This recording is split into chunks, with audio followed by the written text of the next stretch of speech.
Hi, everyone. Welcome to the February 19th instance of the CNCF IoT Edge Working Group meeting. Um, this is a part of CNCF, so we ask that you abide by the CNCF Code of Conduct, and all of these meetings are recorded. So if you'd prefer not to be recorded, feel free to turn off your camera or hop off and watch the recording after.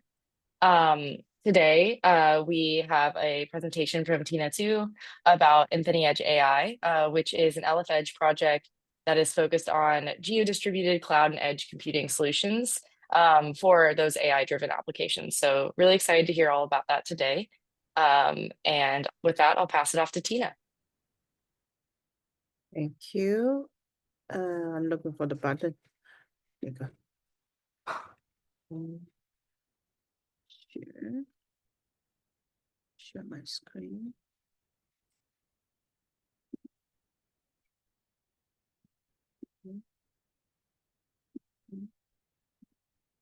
And play.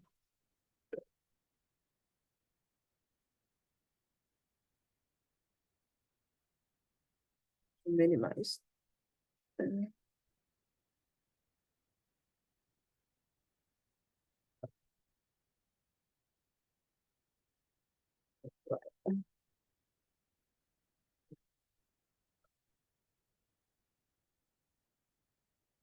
Okay. Yeah.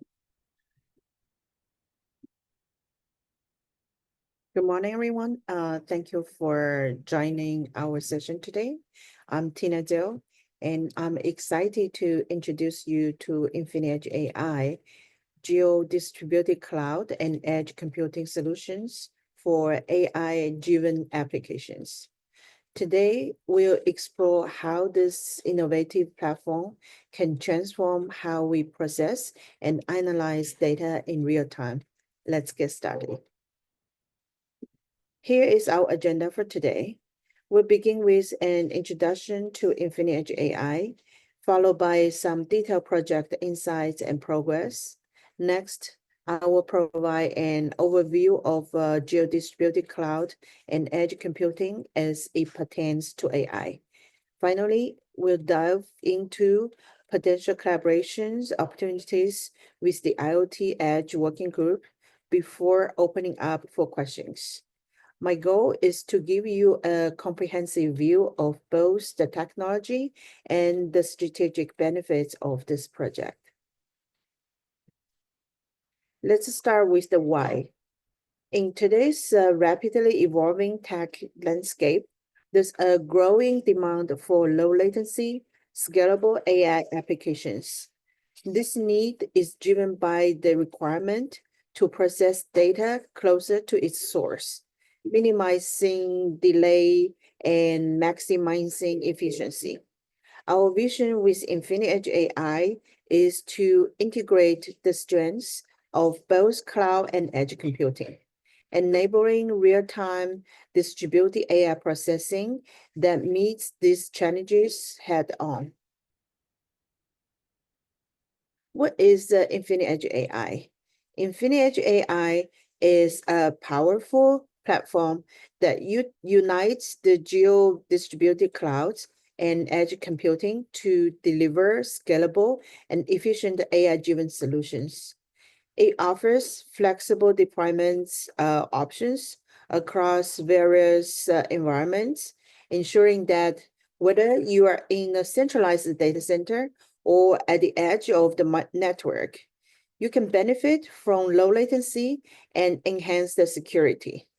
In essence, our platform is designed to meet demands of modern data-intensive applications by processing information where it matters most.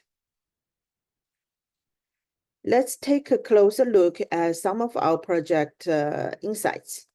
We built a hybrid infrastructure that combines centralized cloud resources with localized edge nodes. This approach has already shown significant performance gains, particularly in reducing the latency and improving throughput. However, the journey hasn't been without challenges, especially around data transmission and ensuring robust security. I'm proud to say that our team has deployed and developed the innovative solutions, including advanced load balancing and dynamic resource allocation techniques to address these hurdles. In terms of progress, we've successfully completed our prototype development and executed initial deployments. Right now, we are running pilot implementations and benchmarking our performance. As we look forward, our roadmap includes several integration phases and the introduction of new capabilities that will further enhance our platform's performance and scalability. Now, let's discuss the underlying technology. By leveraging geo-distributed cloud and edge computing, InfiniEdge AI processes data near its source, which statistically reduces latency. This setup not only improves response times, but also lowers the cost associated with long-distance data centers. In addition, having real-time analytics at the edge means faster, data-driven decision-making, which is critical for many applications today. One of the most exciting aspects of InfiniEdge AI is the opportunity for collaboration. By integrating IoT data streams with our AI analytics at the edge, we can work together to develop even more scalable and robust edge solutions. I see great potential for joint research, shared innovations, and co-development projects with the IoT Edge Working Group. I'm eager to hear your thoughts on how we can drive these collaborations forward. Looking ahead, our future roadmap is full of promise. We plan to roll out enhanced features, expand our pilot tests, and continue refining our platform based on your feedback and ongoing research. I encourage all of you to engage in discussions about potential collaborative projects and share your ideas you might have to help shape the next phase of InfiniEdge AI. That wraps up as the formal part of our presentation. Now I'd like to open the floor for any questions or comments. Your insights are incredibly valuable as we continue to develop and refine InfiniEdge AI. Please feel free to ask anything or share your thoughts on potential collaboration opportunities. Thank you all for your time and participation today. I appreciate your attention and enthusiasm for exploring how InfiniEdge AI can transform our approach to AI-driven applications. If you have further questions or would like to discuss collaborations in more details, please don't hesitate to reach out after the session. And if you want, I can share more from the website and the wiki page. Should I? Or you have questions, I can pass you. Yeah, I think we have a couple questions. Thanks for sharing that overview, Tina, and giving us kind of a good sense of the goals of InfiniEdge AI and the places we could use it. Do you happen to have an architecture diagram? My head's trying to, obviously, when we talk about edge to cloud and IoT devices, in my head, I like to know what operators are at play and how all this data is being piped, and to better understand what projects it can integrate with. Yeah, this is kind of the architecture figure. It's right in our landing page, the website, official website of InfiniEdge AI. You can see on the top of it, we have the management and orchestration layer, which can schedule the heterogeneous computing, deploying the AI model updates. We integrate the DeepSeek, the hottest models today, and coordinate the networkings. And we already have the release 1.0 launched by end of December. And we are now in the review of release 1.1, which will be launched by end of this month. And Below it, we have the AI, the edge AI inference layers. It could reside on either the actual edge cloud or the smartphones or the IoT gateways, or the edge gateways. Underneath, it's a networking layers. It routes the data to the nearest edge cloud regions, which is the infrastructure for it's connected with cloud and edge computing. Of course, on button is the end users or the like smartphones and the other. We also have some work stream called physical AI, include the pocket robots. It's really fun.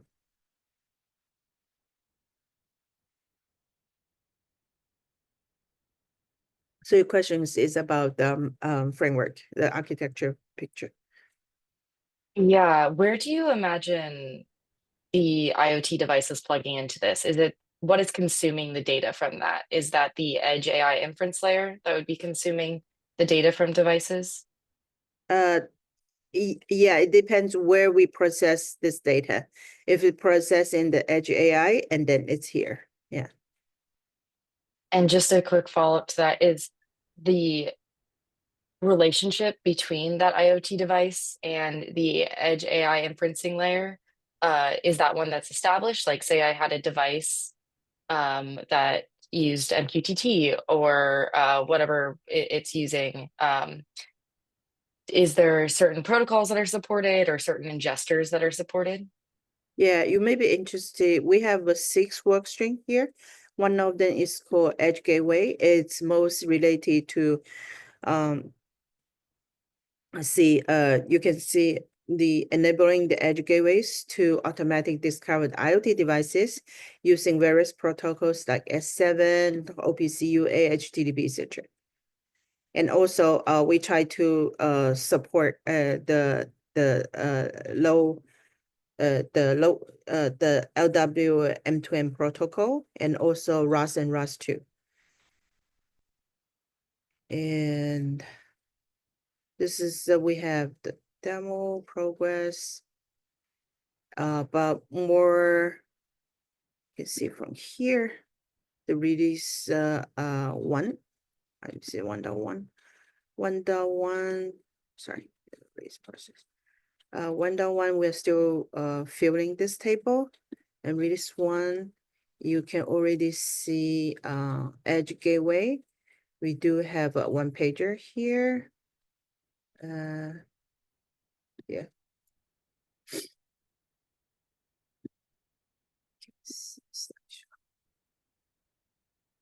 Try to this is here. The edge gateway introduction. So we do integrate the Shifu as the middleware for this and support the HA in scalable secure Kubernetes clusters. And then this is how we configure the edge gateway here, and more configuration. And then the most interesting part is the LM with the edge gateway. So we have the embodied intelligence here using the LM function call. That's why the DeepSeek only works for workstream 3 Spear, which is a runtime. And because DeepSeek doesn't support the function call yet. We hope it can support soon. This is more the challenges on the LM on the edge. And this is a solution. You can see how the control flow and data flow works between the users, Edge AI and Shifu acting as a middleware software resides on the IoT gateway, or you can say use the devices Shifu APIs here. And all the devices go through here. I'm trying to find more. Okay, this is the Edge Gateway update using the existing protocols. You mentioned MQTT. Yes, it's support. Not only MQTT, we support 1, 2, 3, 4, 5, 6. 6 existing protocols, and also added the LWM2M protocols. So in total 7 protocols supported. Now also available in the Shifu Cloud. And this is our roadmap, and we'll support more the ROS2 or Blade, and also support some of the NPU accelerations for the edge quantized LM serving.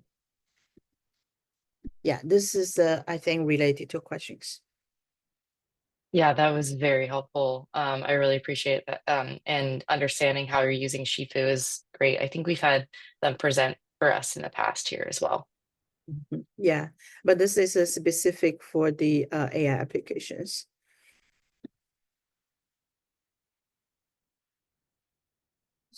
The specific intended for using now, or is it more general? Yeah, it's a specific for LM. Does this manage both training and inference? It's more inference rather than training. Does this manage communication between device or to device? Yes. Device to management and cloud hosted resource? Yes. Does it use standard packaging for runtime code? Yes.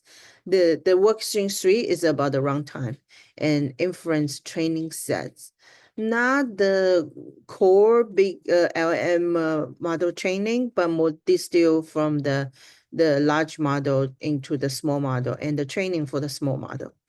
Does it manage security? Yes, of course. Is this based on the plugins or to replace AI models?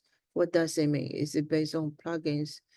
I need to understand this question. Yeah, Yeah. you mentioned DeepSeek, but I was wondering if one could substitute for some other model of your choice. Oh, okay, got it. We support the Llama and QWAN and DeepSeek. Yeah. So it's a plugin. Yeah. Okay. Hope it answered your question.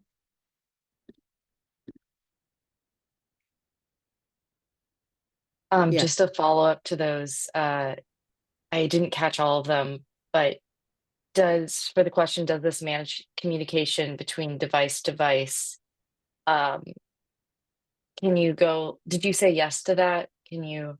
I guess the word device is a little broad there. Are we talking about edge servers? Are we talking about more constrained devices? I'm assuming we're not talking about constrained devices like the ones that are using those edge protocols. Rather, we're talking more about the edge nodes in a cluster, right? It supports both, and the cases, for example, we do on the robotics, it's really the pocket robots like this big, like a butterfly or dragonfly. It's very constrained environment and on the memory too.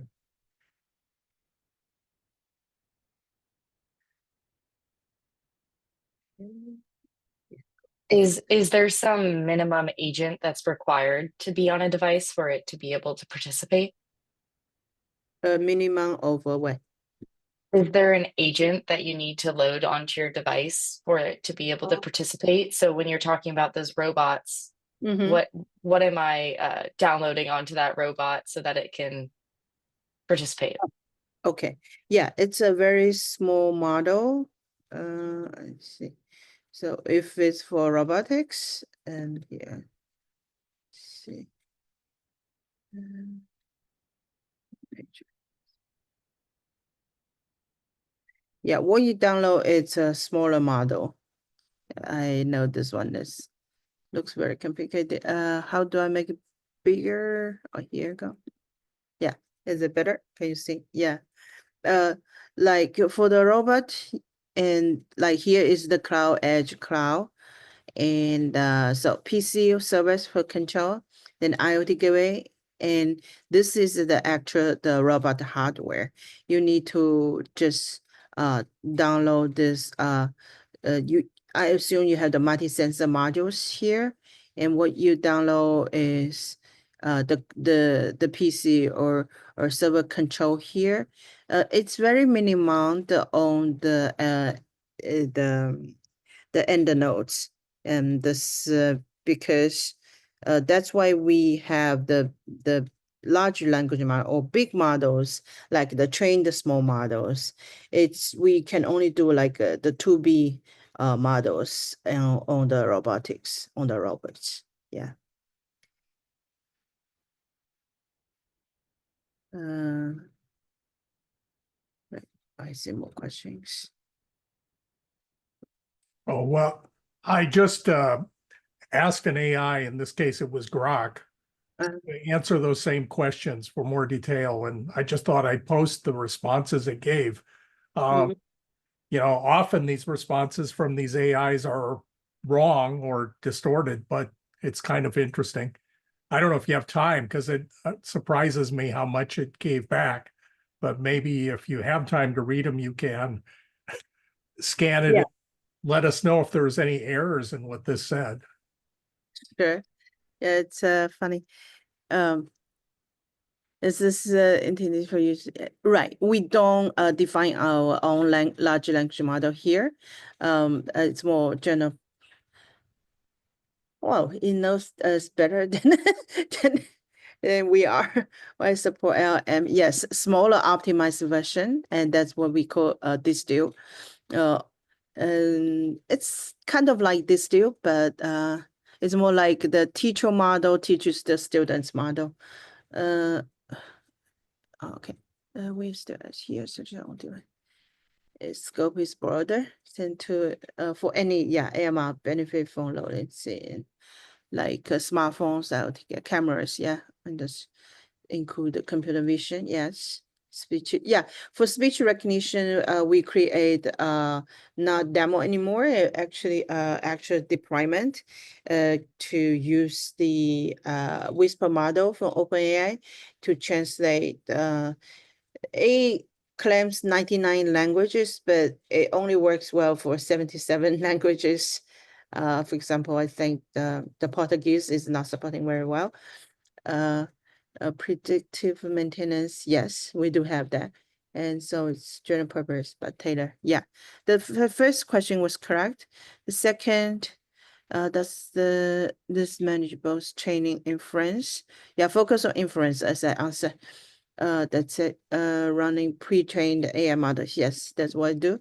Oh, by the way, we work with the OPIA project, doing the CD there and integrate to each other. It belongs to the Alpha AI.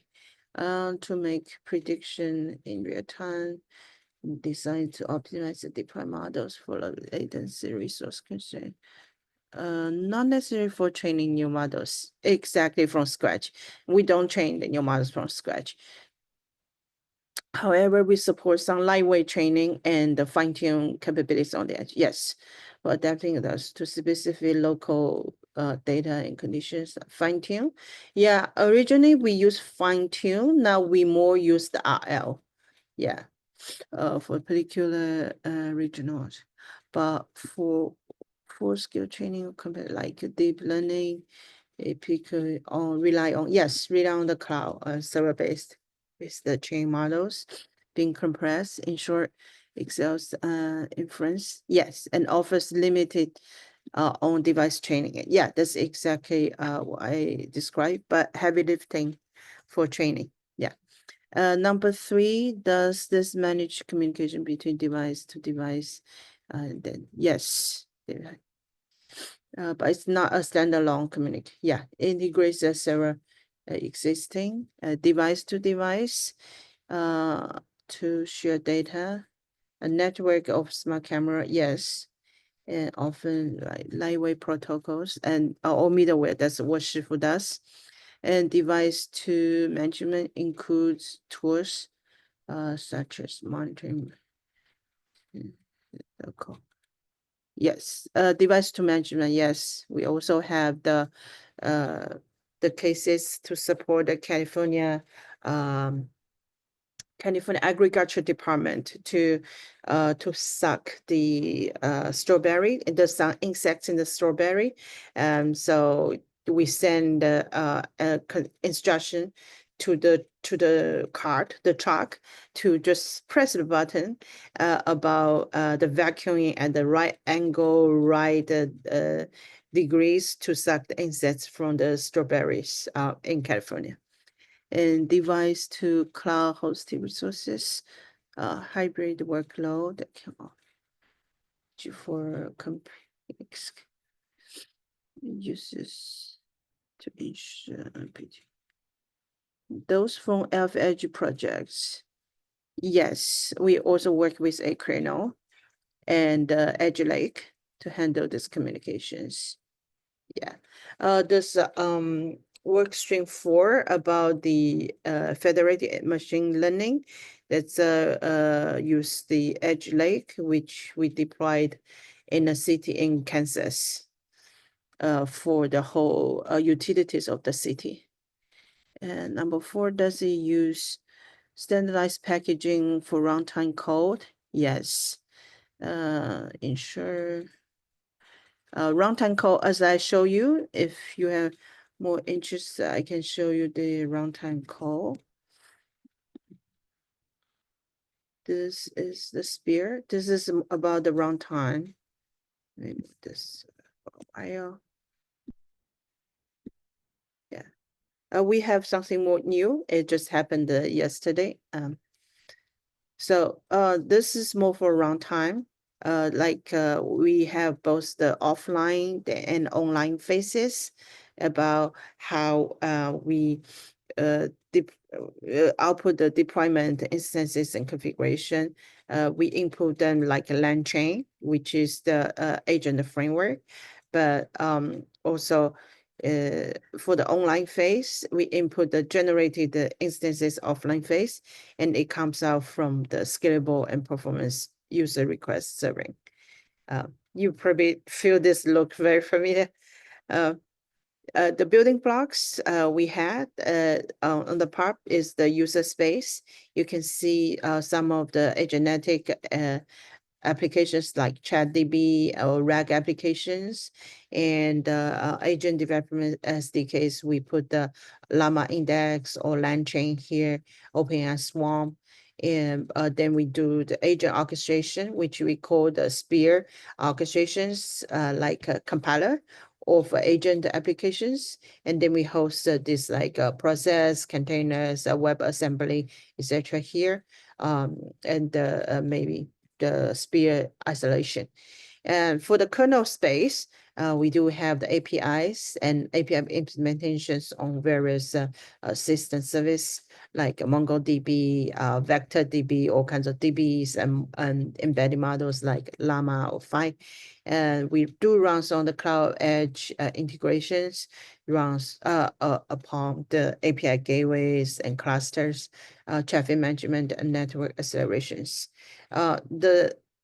The white part is the third-party contributions, like we get from LangChain. The purple one, no, purple, the gray one is the our Spear building contributions. So since this is for the last release, and we have done the POC and test cases, but this release we re-architecture it, and it's more model. And it's already support Docker last time and a tool agent, but this time we have a more check for the project process like runtime and operating models. And we are now about to deploy like around TikTok Live Studio on top of the Spear, which will be launched end of this month.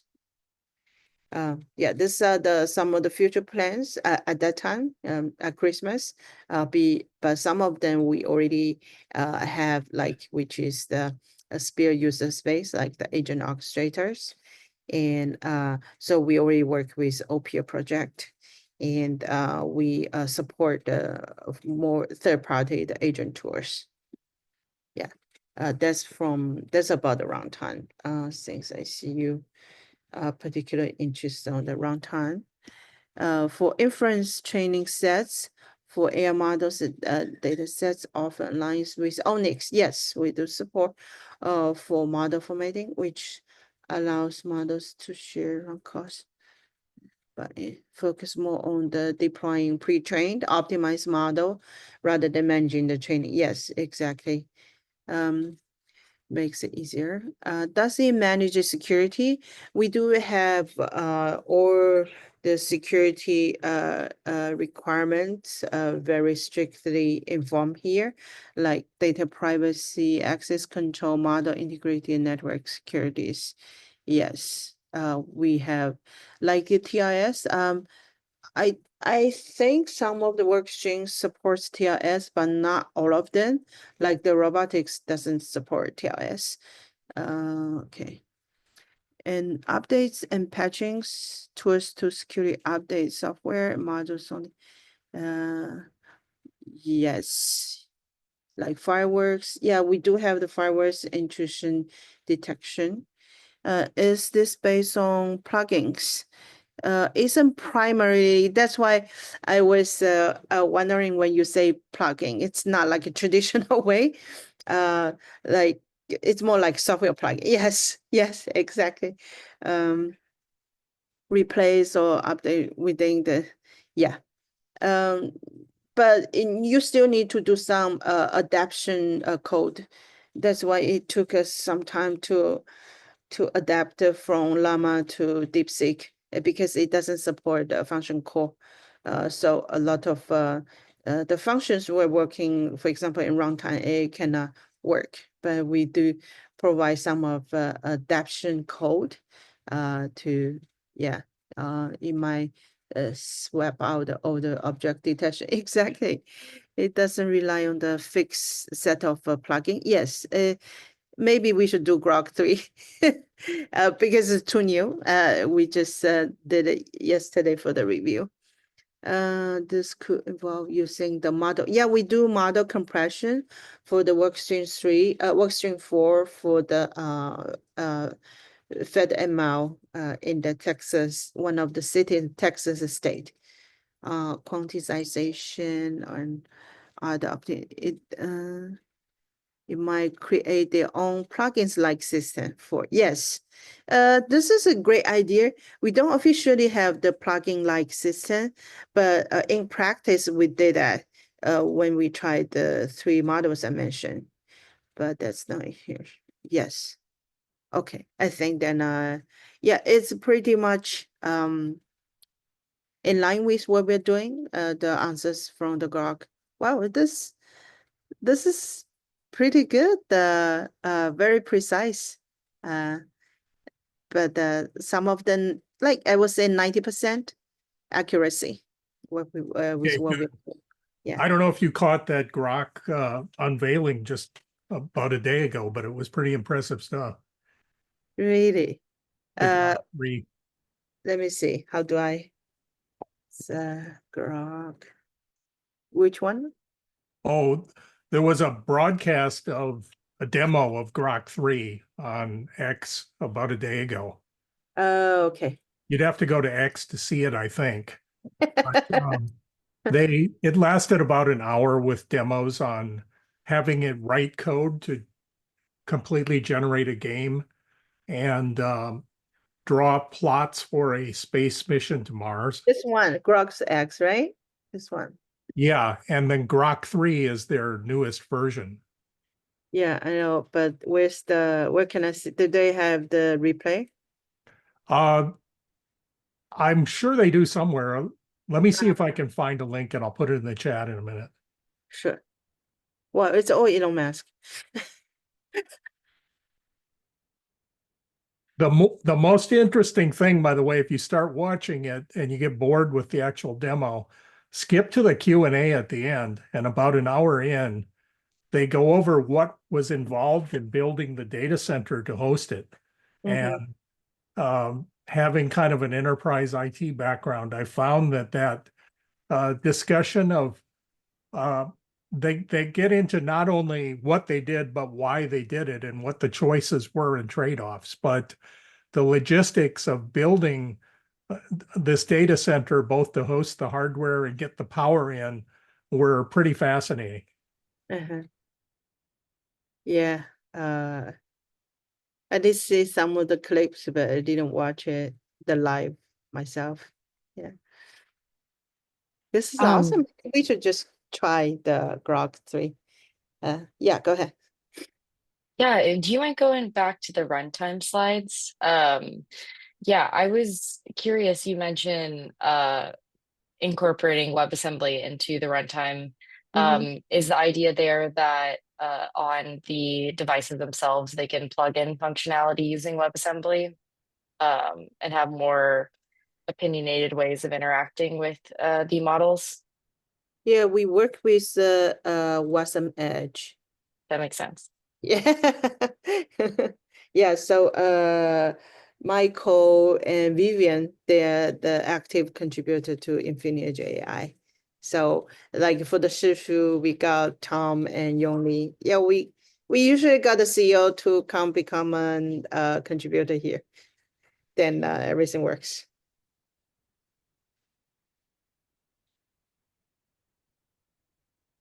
Thanks. Cool. Yeah, I was just curious what runtime you're using, and I was guessing lots of Edge because they've done a lot of work to be able to use a lot of the models. Yeah, we can't say no to Michael and Wasm Edge because it's a so great fit. I was wondering if you have any links to maybe some online demos or YouTube videos or something showing demonstrations of it in use.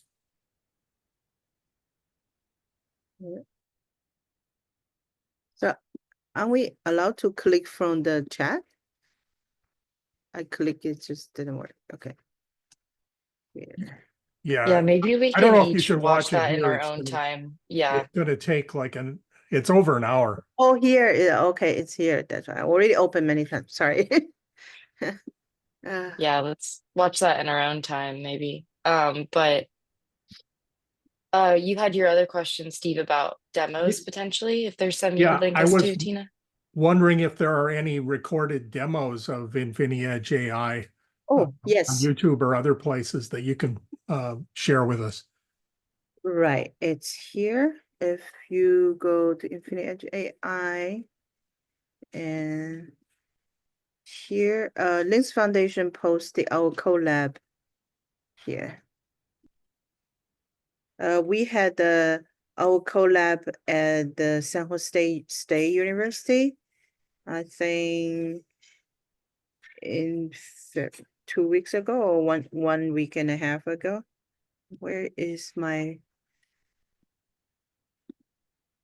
trying to find where's the chat here? Okay. Yeah. Okay, I just put it in the chat, Tina. Oh, thank you. It's the same thing. Yeah. Our collab is if you want to watch the live streaming, go to TikTok and look at the TikTok for developers. It's now being live streamed. For my colleagues that work on. Okay, so the collab itself is 2 hours. This is just the extract from the presentations. Yeah, we didn't record when the participants asked a lot of questions and we helped there. Yeah. But we do have the collab for each release.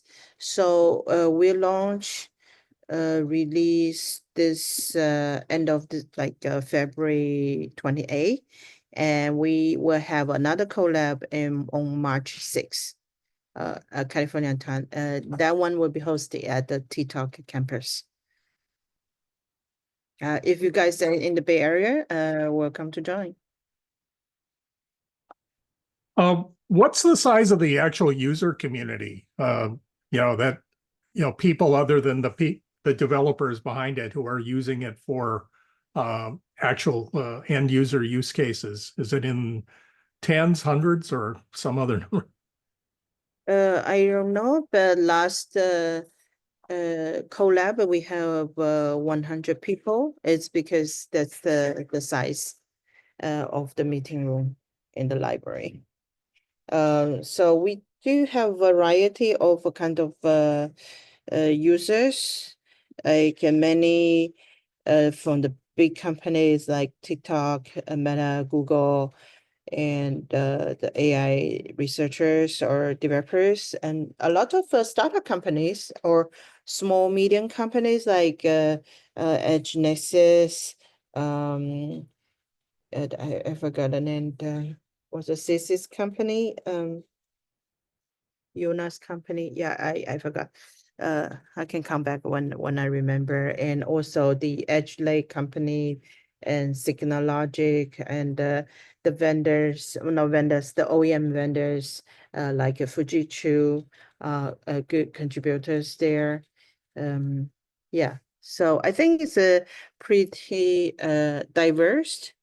Yeah, hundreds of thousands, because each time we have a collab or workshop, the people comes, it's 20% old, 80% new. So every time we meet new people.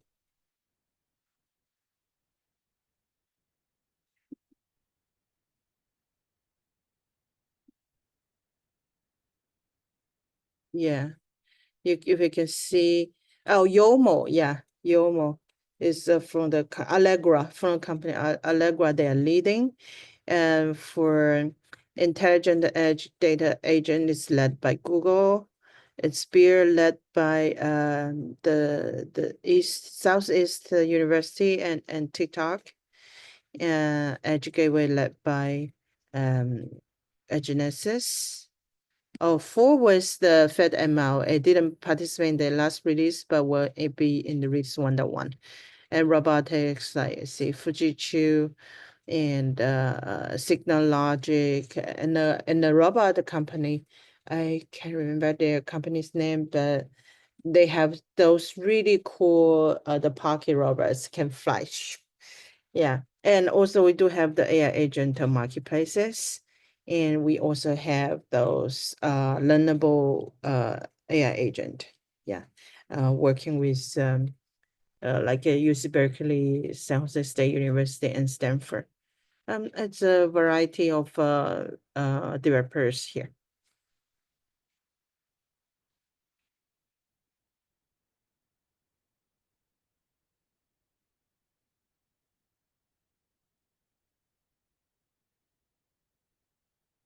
Yeah, we do have to get involved.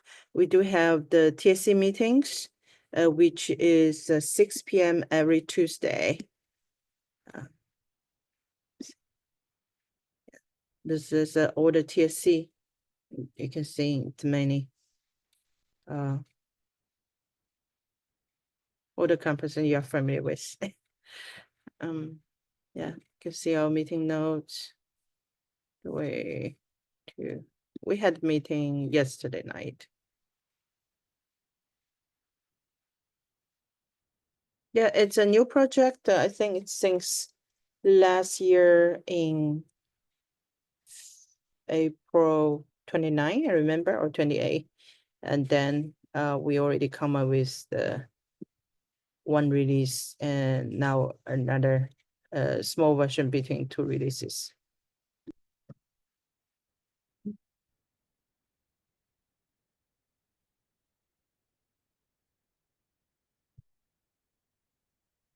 Other questions?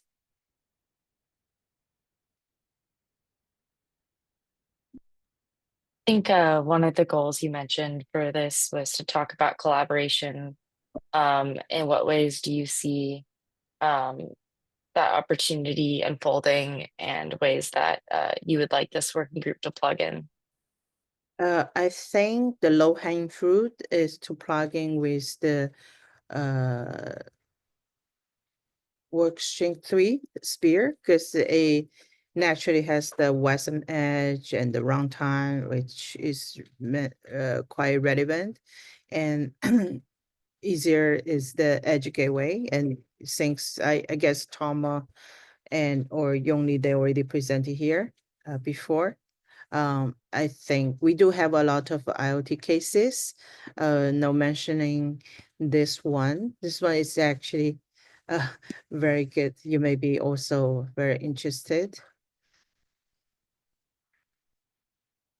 about the Edge Lake. They just use the IoT gateway, the Edge IoT here. It's more for all the industries in the city. Yeah, this is 3 work streams. I recommend it work with the IoT Edge working group here. Maybe we should invite you to give a presentation to our next, because next week we have the release review, maybe the one after next, and you can present and we can understand more. Even I understand, but I wanted to have a broader audience to understand what the deliverables from the IoT Edge working group, and then we'll go from there. Yeah, then I do see a lot of potential collaborations here. If we deliver software here, we can think about how we plug in or download the software, integrate here, or we can do the CI/CD together. That's what we collaborate with Opia. We do the CD there. They also have their piece of software integrated into InfiniEdge AI. And also we do some code development on the Sphere. Yeah. Does it make sense? I'd love to hear Steve and Daehan's thoughts as well. But with your point of us presenting what we're working on and seeing if there's overlap there, I think we function a little differently potentially. We are more of a location and forum to disseminate information, I would think is one of our objectives. We don't as often focus in on one technical project as a working group. And so that would be a shift in our objectives if we did that. So yeah, So working group yeah. is not like the C Kubernetes, like we can just get the software and work on that. Yeah, we could shift to being that. I think it's interesting because this is an LF Edge project rather than a CNCF one. I mean, LF is above CNCF, but it would just be interesting if this community focused in on an LF Edge project as a CNCF. IoT Edge working group, I think that would just be something I haven't considered. Dehan, Steve, do you have any thoughts?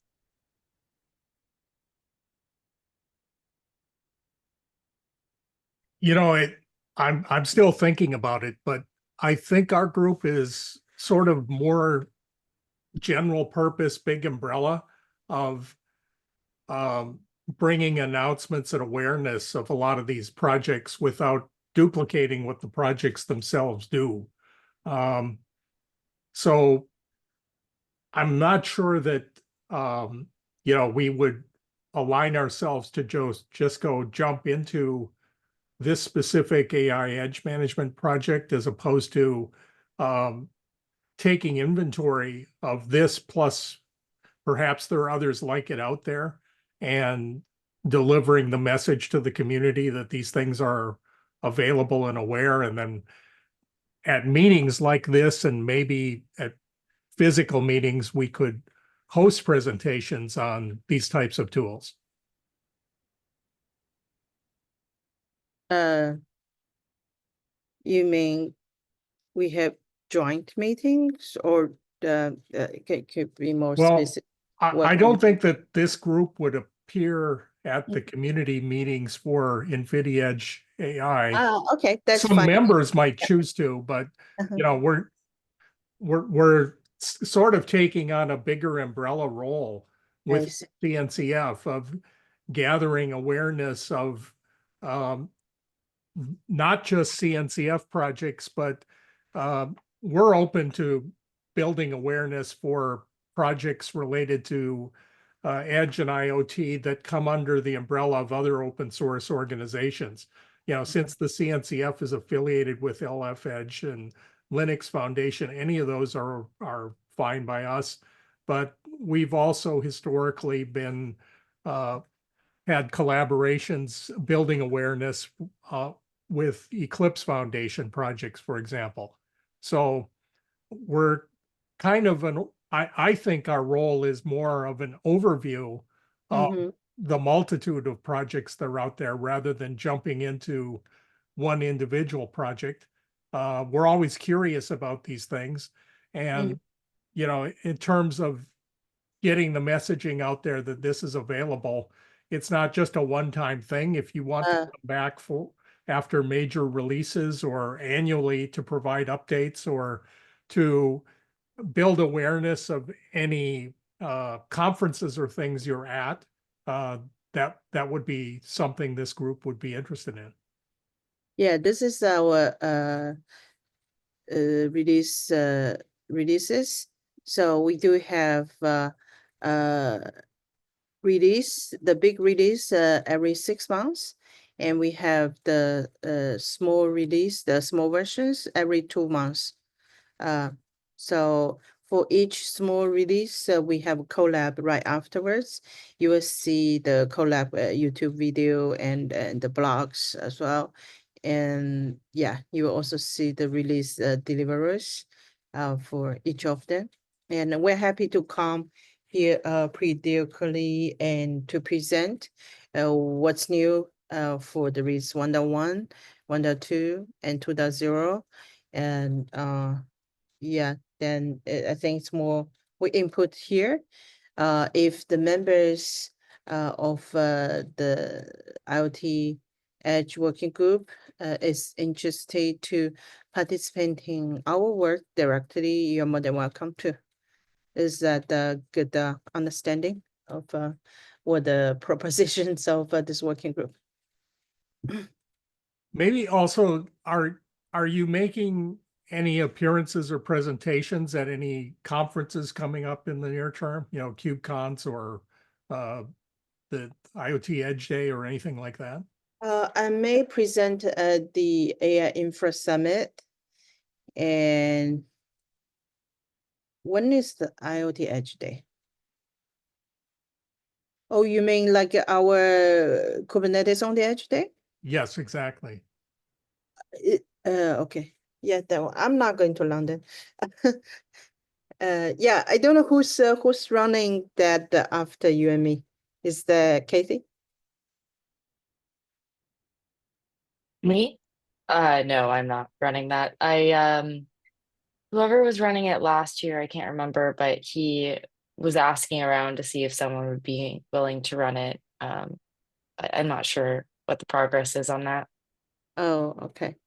Yeah, I think Stephen and I used to run that one. Yeah, I know they're looking for someone to run the next one. I'm more focused on WebAssembly in a cloud context and less on the edge stuff right now. But yeah, if I guess if y'all want to run it again, it might be the time to do so. Yeah, yeah, we do work very closely with Watson, and if you're interested, can feel free to join us. Okay, in London. Yeah, y'all use Wasm Edge. I'm a maintainer of Spin, which is a different runtime. So Mm, based on Wasm time. So just I oh, focus on kind of different scenarios, more component model, mm, and yeah. let's see. The schedule is already there for the It Edge looks Day. like it is, and I can't even tell who's running it. Normally, you know, that opening keynote would have a speaker name, but it doesn't seem to have one. So I don't know who's running it, but I didn't notice anything on the schedule for InfiniEdge AI. Oh no, we didn't submit anything because Yeah. I kind of feel like, oh, I don't want to go to London again. No, again, I mean, it's too far. Yeah. Well, but any of you going? Not me. Yeah, I may go to the one in North America. But yeah, I prefer like somewhere like nearby. Yeah. Awesome. Well, we have a minute left, so I think we can go ahead and close up, and maybe we'll all link back up in person at KubeCon NA. But Tina, thank you for coming and presenting about InfiniEdge AI. It was really exciting to see all the different projects that are coming together and all the different companies that are coming together to create this full AI edge distributed solution. So I personally took a lot from that, and we'll be sharing out this recording. And feel free to come back and give updates as the project comes along. Yeah, Yeah, thanks, sure. Tina. Mm-hmm. I think Yeah. this whole AI at Edge thing is the next big thing. And although others might think it's WASM-K. And not that the two are exclusive, but thanks once again. Parallel Yeah. train tracks. Uh-huh. Yeah, my pleasure, and really enjoy the conversation and discuss with you and see my old friends here. Yeah, let's keep in touch. I'm happy to come back after we have the release 101.